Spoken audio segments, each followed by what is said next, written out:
the greatest achievement of enlightenment is the ending of rebirth.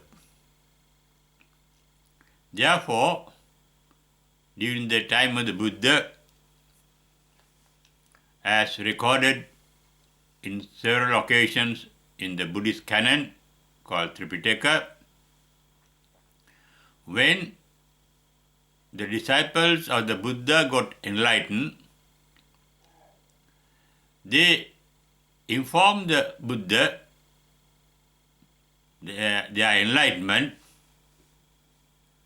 not by saying that they were enlightened, but by saying, we are no more going to be reborn. We are completely free of rebirth.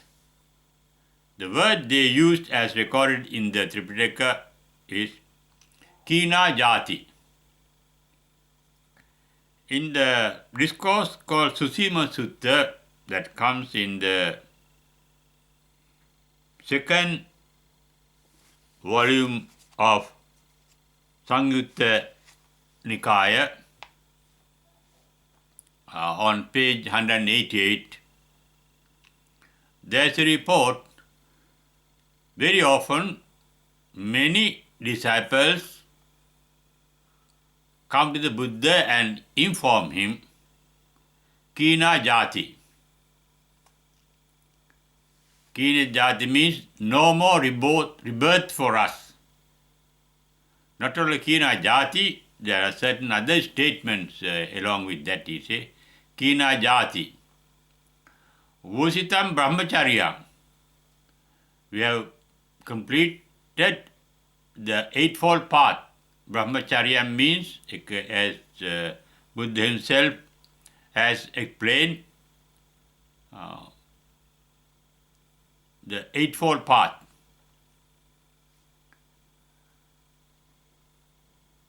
Then they say, Kina Jati, Vusitam Brahmacharya, Katang Karaniyam. We have done all what should be done. Naparang ittatayati, there is nothing more remaining for us to do. That means the ending of rebirth. Rebirth means the stream of consciousness that we call our mind, the basic mind, the basis of our mind. It is our mind that has come from life to life through innumerable existence. Even Buddha can't say how many lives he was born earlier before his birth as the Siddhartha Gautama, who became the Buddha. Anamataggo and sansaro. I can't see the beginning of this existence. And for such a long time, what came from life to life is not the physical body. In every life, the physical body dies, the physical body decays, the physical body becomes sick, and ultimately it dies. But the stream of consciousness at the basis of our mind continues from life to life. It is in this consciousness that we have the consciousness of all our past lives. Buddha could see innumerable past lives through his Buddha vision. That means not the past life, the memories of the past life. It is our set of memories that we call our knowledge. We think by using our knowledge. The knowledge is stored up in the stream of consciousness and recorded in our brain cells. The knowledge that we have acquired in this life are recorded in our brain cells. Not only in our brain cells, now the scientists have found out memories are recorded in every cell. Even in the heart, the memories are recorded, not only in the brain. Memories are recorded in our entire body. The set of memories are being conducted by consciousness. Consciousness is electromagnetic state, mental magnetism. It is with mental magnetism that the mind can retain the past memories. When the mental magnetism is lost at the enlightenment, no recording for future lives, the memories of the present life to be effective in the previous next life cannot be recorded in our brain cells or in our mind. That is why Buddha said in his very first paean of joy, Visankara Gatan Chitta. At the enlightenment, the mind ceased to create forms, thought forms, feelings. The mind became free of images. Sankara means formations. Mental formations are called mental images and they are called Dhamma. Visankara Gatan Chittang. No more image formations. In fact, what we know of the world in which we live is nothing but our own mental images that we have created with the help of the data or the information supplied by our sense organs. And no sense organs has given us the correct information about the world outside. Sense organs are so weak, their capacity to know things outside is very limited. For example, our nose cannot find out even what a dog can smell. So is our eyesight. It is limited. Hearing limited. Smell limited. Taste limited. Our senses are very, very limited. Therefore, we get through our sense organs distorted information of things. And it is this distorted series of information that led us to the continuation of our life from birth to birth. The greatest bliss the enlightened one can experience is the ending of their rebirth. It is because of birth that we have suffer old age, the decay, sickness, death, and lamenting for the dear ones with regard to our death, lamentation. When our dear ones die, we lament, we feel sorrow. And there are so many other things that we suffer due to our living. Living is a source of suffering. Because of the dynamic nature of the universe, the world in which you live. Every item in it is dynamic, means creative, active. Active means they are also getting change every moment. Any action is a change. Creativity is a change. Dynamism is a change. When things get changed, not only the unpleasant change, even the pleasant change, and that lead to suffering. Therefore, our attachment to the pleasant become a source of suffering. Pleasant things become a source of suffering for us, not only unpleasant things. Therefore, Buddha has realized living is a source of suffering, even though they did not suffer mentally. The enlightened ones do not suffer mentally because they see things as they are, their real nature. That is called yatha bhuta jnana darsana in Pali. When we see things as they are, they can accept things as they are. Yatha labha santutti. Somebody is smiling, somebody is frowning, is immaterial. That is what an angry person do. That is what a happy person do.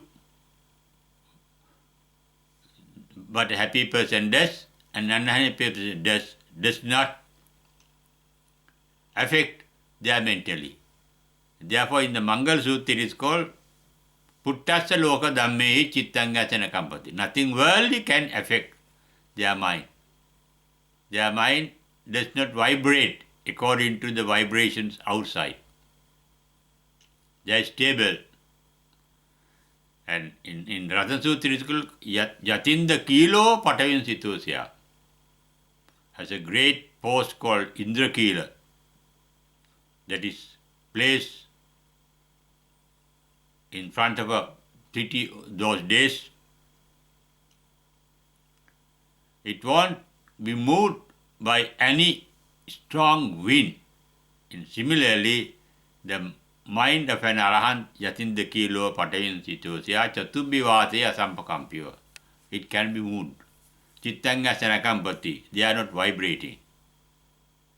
They are not disturbed by things outside. That means they see things as they are and accept things as they are. When we accept things as they are, there is no attachment, no resentment, no ignorance. Ignorance is not knowing the reality. That mind is called vita ragi, vita dosi, vita mohi, free from attachment, resentment, and ignorance. And such a mind is capable of sensing sense signals. They know what the eye can see, what the ear can hear, what the nose can smell. They get the sensation. But they do not think of sensations. Not only after enlightenment, but even before enlightenment, on the path to enlightenment, they refrain from thinking of what they sense. That is the advice given by the Buddha to an ascetic called Bahya in the Bahya Sutta as the shortest cut to Nirvana. It comes in the volume 1 of Khuddaka Nikaya of the Buddhist Canon on page 142.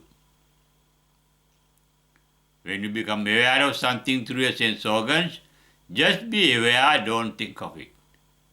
Because thinking is our main source of suffering. We suffer because of thinking. We think of things that we like, that we dislike, and that we do not know. Liking is called raga, disliking is called dosa, and ignorance is called moha. Enlightenment means the extinction of all those three elements called raga, dosa, moha. Therefore, no more thinking. Visankara gatan chittam, no thoughts are formed. Only aware. No, not thinking, but sensing is there.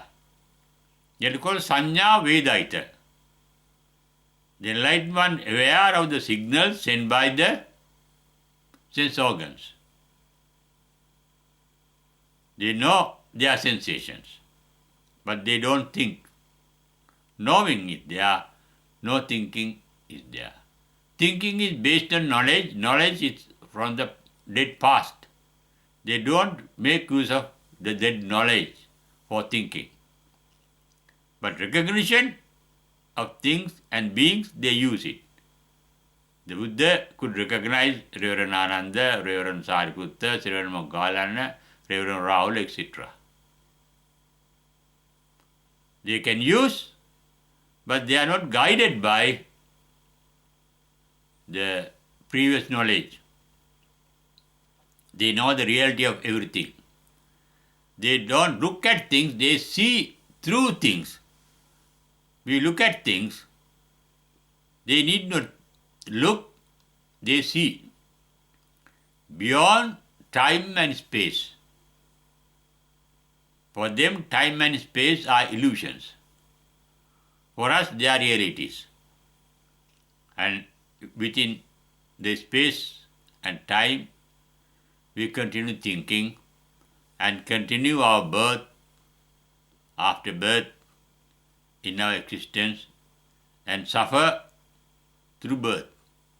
Birth leads to decay, decay leads to sickness, sickness leads to death, death leads to lamentations and other suffering.